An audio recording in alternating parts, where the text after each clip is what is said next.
तुम्ही जर एमपीएससीची तयारी करत असाल तर ही रील तुमच्यासाठीच आहे. कारण की या व्हिडिओमध्ये मी तुम्हाला सांगणार आहे की एमपीएससीनं आता सध्या कुठले नवीन 7 बदल केलेले आहेत. एकच परीक्षा देऊन 100 पेक्षाही जास्त पदांवरती आता अधिकारी होण्याची संधी आली आहे. कारण की आता एमपीएससी मार्फत भरल्या जाणाऱ्या संवर्गाची संख्या ही वाढवण्यात आली आहे. पूर्वी ही संख्या 53 होती आणि आता त्यामध्ये 100 ची वाढ करण्यात आली आणि 153 संवर्ग आता एकूण झालेले आहेत. शिवाय इथून पुढनं सरळ सेवा भरतीसाठी अनुभवाची सक्ती नसणार आहे. फ्रेशर्सना सुद्धा ह्याचा फायदा होणार आहे. शिवाय विद्यार्थ्यांचा वेळ आणि पैसा वाचावा ह्यासाठी वेगवेगळ्या विभागांच्या ज्या स्वतंत्र परीक्षा व्हायच्या त्या आता एकाच परीक्षे थ्रू होणार आहे. म्हणजे संयुक्त परीक्षा घेतली जाणार आहे, त्यावरती फोकस केला जाणार आहे. अजून एक महत्त्वाचा बदल म्हणजे अराजपत्रित पदांसाठी म्हणजेच नॉन गॅझेटेड पदांसाठी मुलाखत घेतली जाणार नाहीये.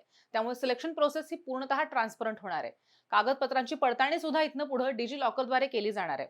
अतिशय महत्त्वाचा बदल ह्या सगळ्यांमध्ये आणि तो म्हणजे सिलेक्शन प्रोसेसमध्ये जी मुलं मुलाखतीपर्यंत पोहोचली आहेत त्यांच्यासाठी निपुण सेतू नावाचा उपक्रम सुद्धा सुरू होणार आहे. याद्वारे त्यांची नावं आणि माहिती सगळ्या मोठ्या-मोठ्या एमएनसीज पर्यंत दिली जाणार आहेत. जेणेकरून त्यांच्यासाठी प्लॅन बी सुद्धा रेडी असेल. तर हे असे मोठे बदल सध्या एमपीएससीनं केलेले आहेत. तुम्हाला हे बदल कसे वाटतायत ते आम्हाला कमेंट करून नक्की सांगा.